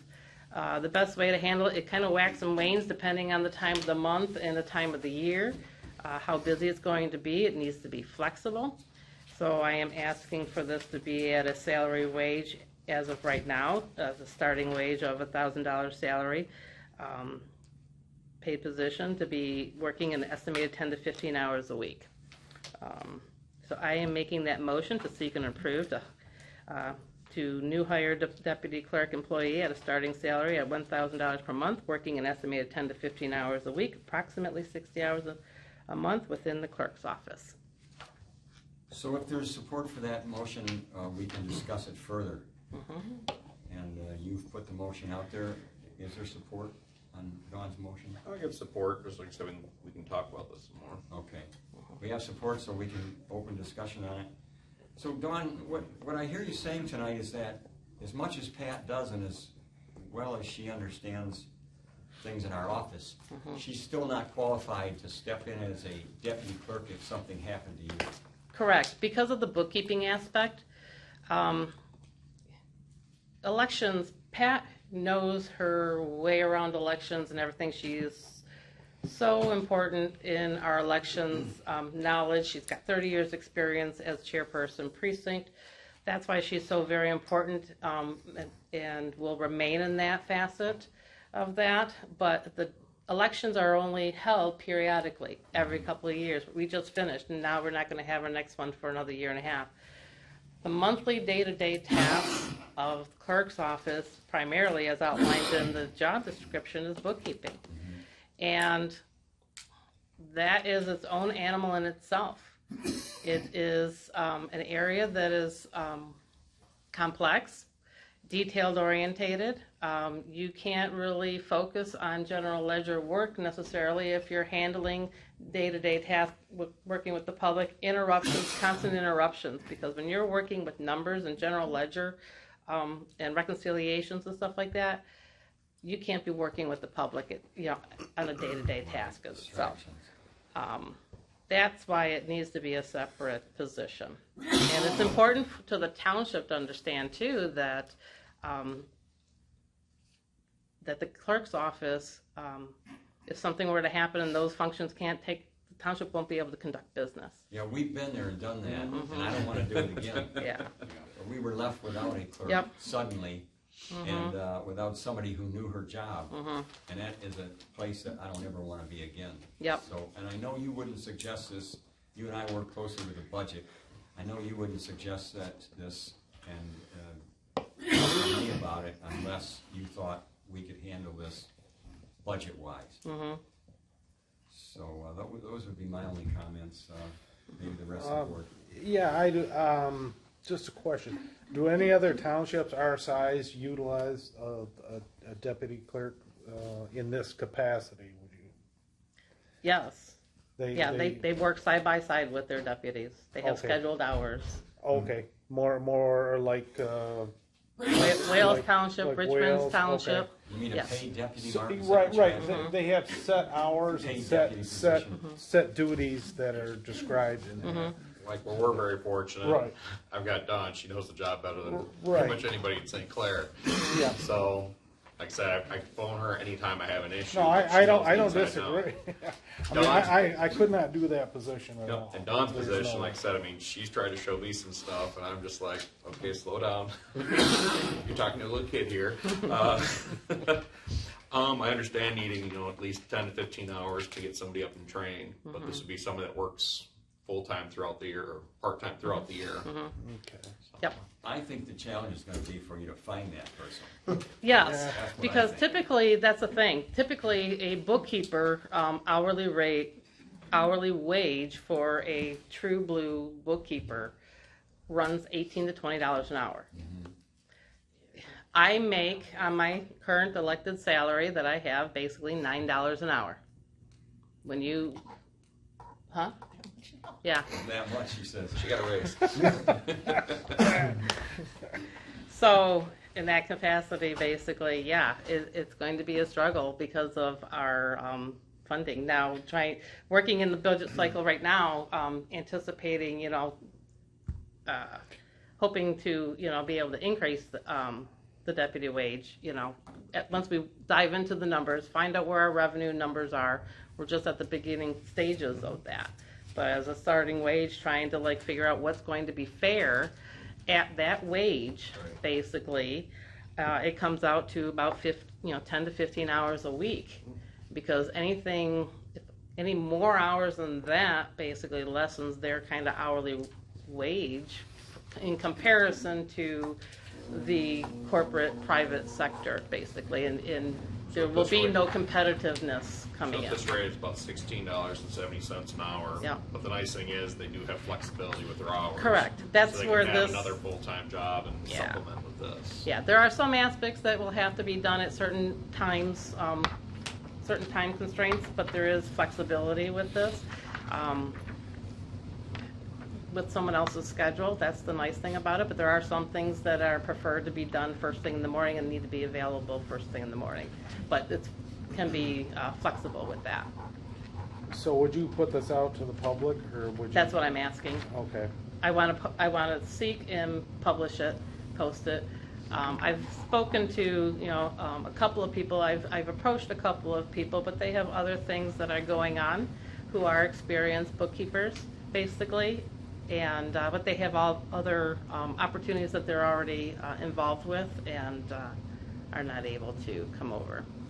So this is why I'd like to go out and seek, put it out there, see what kind of response that we get, and go from there. But it is at the sole discretion of the hiring is the sole discretion of the clerk. The board needs, I'm asking for the board's approval to seek this as a separate position and at that pay rate. I know one thing for sure, the work has to get done, and I don't like to see you up here at night at all, by yourself. Every time I look out my window, I see your car there. So, well, there was a lot of work to do when I first stepped into this position, and I'm thankful to have this opportunity to be able to bring my knowledge and my background into this and be able to take care of the business that needed to be taken care of for the township, especially coming in the very beginning and being able to handle the ARPA funding application process, work out all the snafus that were entailed with that. And I'm proudly able to say that we were one of the very few townships that our application for ARPA funding was not rejected because it was complete and all errors were completed before the application was sent in. I was able to fix any issues and situations that needed to be taken care of before submitting the applications. So there was a very small percentage of townships in the state of Michigan that got their applications approved without being rejected and needed to be corrected. The chart of accounts update that was in process and dropped coming into the office. If you don't have a working knowledge of a chart of accounts, how it's supposed to function, how it's supposed to interact with your finances, I was able to complete that chart of accounts, and it was a major overhaul that had come through by the state of Michigan that we needed to get in line with their update, and we were able to accomplish that. I accomplished that in November of 2021. That was completed. So now we're able to look at our budget and really understand fully of our finances, where the funds are going to. It's more transparent. To be able to run the reports and for the public to kind of get, be able to view it and say, okay, this is what we spend on this, this is what we spend on this. It leads for better analysis of that. So, yeah, I would say that Dawn has done an excellent job. She stepped into a very difficult situation and has done a good job with it. I would say that I would probably sleep a little better at night if I knew that we weren't going to have to scramble again should you step down or something happen where you couldn't work. It would certainly be nice to have a person that knew your job well enough, a deputy, to step right in and things continue to flow as they should. Yeah, the idea of a insurance policy, yeah. Taking some off. Well, and the idea of a deputy clerk is to work side by side. So that way your right knows what your left is doing at all times. So that way you're conjunctive. Not to say, Pat's fabulous, but Pat is also in a different role on a day-to-day basis in working with the front office and the day-to-day tasks of the front office. We need her there. And I think the only way, this is my opinion, you're going to get a deputy that knows your role well enough to step into it is to train that person. Yep. Because most deputies, deputy clerks, do not understand the job well enough to step in and take over at a moment's notice. It's a tough job. Yeah. It really is. Yeah. And not all clerks in other different municipalities and stuff, not all clerks know both sides of the role. My forte was the bookkeeping side of it. Elections was not my side of it because my involvement with the planning commission. It was a conflict of offices. So I couldn't be involved with the election process being on the planning commission, even if I wanted to. I couldn't be an inspector and such. So that was a new area for me to take on. And I learned a lot, and it's always going to be ever changing, but with bookkeeping, that doesn't ever necessarily change. You make improvements into your processes, but that's pretty much about it, and it's pretty static, except for your processes. How do you handle the funds? How do you handle the cash receipting? How do you handle your payables, and so forth? Those pretty much stay the same, but those are constant. So we as a board have nothing to do with you as a clerk putting your deputy in place. Right. You're asking us tonight to approve the funding For the that position, correct. All right, I'm going to make that motion tonight. I made the motion Oh, you already. made the Mike motion? Well, Mike there you go. I'll make the seconded. second Just motion. gotta vote now. All right, that's right. We talked so long, I forgot where we were. Sorry. So, let's go ahead and do a roll call vote then. We need a roll call. Get out of here. Don Beam, yes. Mike Rushing? Yes. Al Titus? Yes. Dwayne Hagel? Yes. Mark Baranowski? Yes. Motion carried. All right, let's move on so we can get these people home tonight. Number 6, Board and Administrative Policies, Chapter 8, Personnel Administration. Yep. What kind of action do we need on that tonight? Yep. So one of the things that I've been working on is when I started this position is basically compiling, looking at the township policies and reorganizing our current policies into a format that makes it a little bit more fluid, easier to follow, and we've already approved chapters 1 through 7. This is the next chapter, which is personnel administration. I hope every board member had opportunity to read through it. Couple of changes though. What it basically took our current policies, which you all have copies of the current policies in the back of the proposed chapter 8. So those have been incorporated into the new policy format. A couple of changes to note on here is a lot of times this policy pretty much defines roles for personnel officer, human resources officers, payroll processes, employee benefits such as paid time off, and jury duty and retirement benefits, how those are handled, and what the township's policies are for that, such as payroll, when our payroll ending date and when our pay date is, how overtime is handled, payments, time cards. Couple of minor changes that I was considering and incorporated into the change, if you approve, is the handling of the employee paid time off for our regular part-time hourly employees in the office. That policy was originally changed when I started the position for paid time off for vacation, personal, and sick time. I'd like to modify that policy as I have it outlined in the new policy here to pull the sick time that's used on its own bank. Because right now is how the policy stands, paid time off can be used for either vacation, personal, sick time. And if you're sick, then you're penalized and have to use your paid time off towards any future vacation time that you may have scheduled. I want to pull that into its own separate bank and have that way the current policy paid time off still remain the same as 1.5 multiplied their normal work week multiplied by 1.5, and then have the sick time be a separate bank of 1 week paid time off that can only be used by sick time. So that way they're not being penalized for being sick, and we want them to stay home, get well, and not have to worry about not being paid for that. And then I incorporated into the policy that it's only going to be used for sick time and can only be used for sick time, and then any stipulations if it's used otherwise as well too. Also, because I the previous clerk had a employee handbook manual, so I was flipping through that to make sure that information that was incorporated in there, and I kind of noticed that there was also in that handbook was jury duty, and I didn't realize that there was an actual jury duty policy incorporated in that handbook. So I did incorporate it into this policy basically because when you're summoned for jury duty, the reimbursement that you get for that is very, very minimal in your mileage. There is a possibility, so we need to plan for it.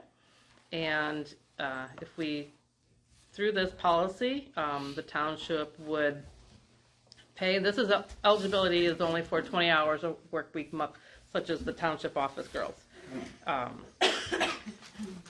They would any between what they get from serving the jury duty to what the normal wage are, the township would cover that cost as pay time off for jury duty, not affecting their bank for that. It may happen, it may not, but we also have to plan and budget for that. It was in the previous policy, so that was incorporated in this as well.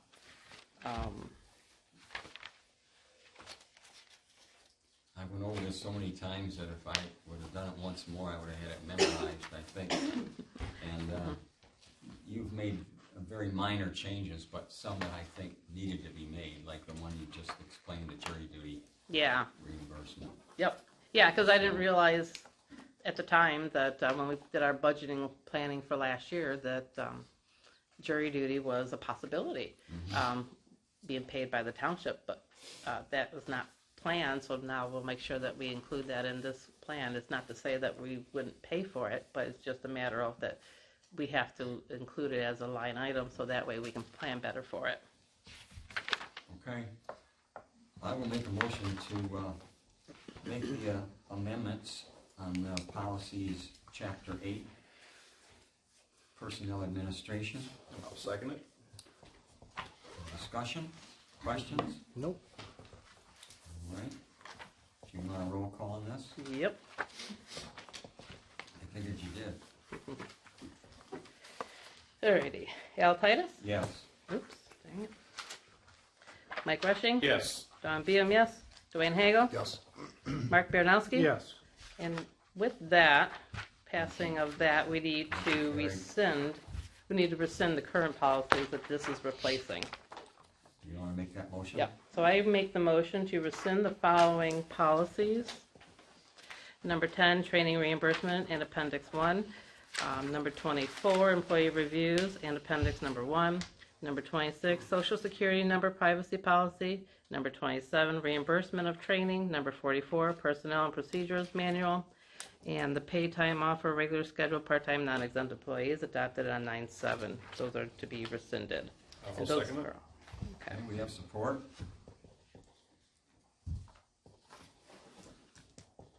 No further discussion, we can vote. Dawn Beam, yes. Mike Rushing? Yes. Dwayne Hagel? Yes. Mark Baranowski? Yes. Al Titus? Yes, motion carried. Moving on to number 7, check. Yep, the check request. Sorry, I apologize. That should have been in your packets, but I missed it in your packets. I'm so excited I had everything done on Thursday night instead of Sunday night. No scrambling. Township office has received a check request for reimbursement from electrical inspector Pat Kostanecki. Hopefully I didn't said his name correctly. He attended the Electrical Inspectors Michigan Chapter annual meeting. So he's asking for reimbursement from that meeting, which was held in Frankenmuth. It was a 2-day annual meeting. List of all the costed items are included in the check request. So the cost of the registration was $224.12. The cost of the membership itself is $120. Cost of the Bavarian Lodge that he spent the night in is $123.17, and cost of gas with the gas receipt was $34.01. So he's asking for reimbursement of all of these items. Oops, I didn't- $501.30. Thank you.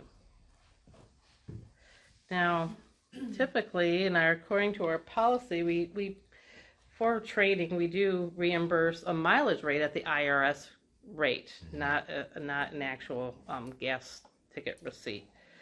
I would like to correct that to the mileage IRS rate instead of the gas receipt for reimbursement of that in place of that.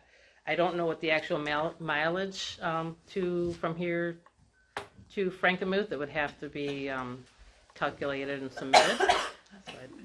You're going to Google that mileage? Is there anything else on there that we have not typically reimbursed for our inspector's Well, training? the lodging, the actual lodging, We've done that in the past. haven't we, 69 Doug? miles one way. 69 miles. Yeah, we've From done here. lodging. Have we done for the Yeah. inspectors? Yeah. We have. I know for I'm for almost board lost. members and Yeah. appointments, but I wasn't sure Yeah. for inspectors. Yep. Okay. Alrighty. It all comes out of the building fund. Yeah. Mm-hmm. Okay. So, And then the cost of the actual membership. I know we've done like the training, but we do. I'm trying to think of. See, I'm not very have we familiar paid with the for building. membership as well, Doug? Yes. I Okay. thought so. Pay for membership. Yeah. Thank you. Training. See, Dawn would know too. You want your people trained and going to Yep. classes. Yeah, we've always paid for the training, the travel, the lodging. So what do you need from us, Donna? Mike, can you calculate 69 miles by multiply that by 0.6? 58.5 cents a mile, isn't that the government? 0.625, I thought it was. Is it? It may have gone That's up. 58.5 cents. And when we multiply that by 2, because round trip, Yeah. Yes, round trip. $86.25. Oh, see, he actually Yes, gets it's more. Yeah. I was thinking that when she said that. Yeah, 'cause Yeah. they pay for wear and tear. All right. Yeah, but that's our policy as it stands typically pays for the mileage itself even for that. So, okay. So then, Mike, can you have your Grand calculator? total of $553.54. 553, 54. 54. Okay. So we need a motion to approve that total. Yes. I'll make that motion. I'll second it. All right. There's no further discussion, we will vote. Hold on. Okay. Oops. Who am I missing here? Quiet in here, everybody's tired. I know. Nobody's tired. One last. All right. Dwayne Hagel, Yes. Mike Rushing. Yes. Al Titus. Yes, Mark Baranowski. Yes. Dawn Beam, yes. motion carried. Number 8, Mike added for us. to keep Yeah. us here a little longer. Yeah. Just real quick, I was at a treasurer's meeting here last month, and one of the bankers there said they had an exciting program going on with CDs, where the Fed keeps raising interest rates, and he said that they're shooting right around 3% right now. Well, historically looking, our general fund, I can't remember the last time it's dipped below 200,000. It's been there for a while. So I'm thinking we can park some of our money there. Even if it was $100,000, that'd give us an extra $3,000 per year just for a slush fund.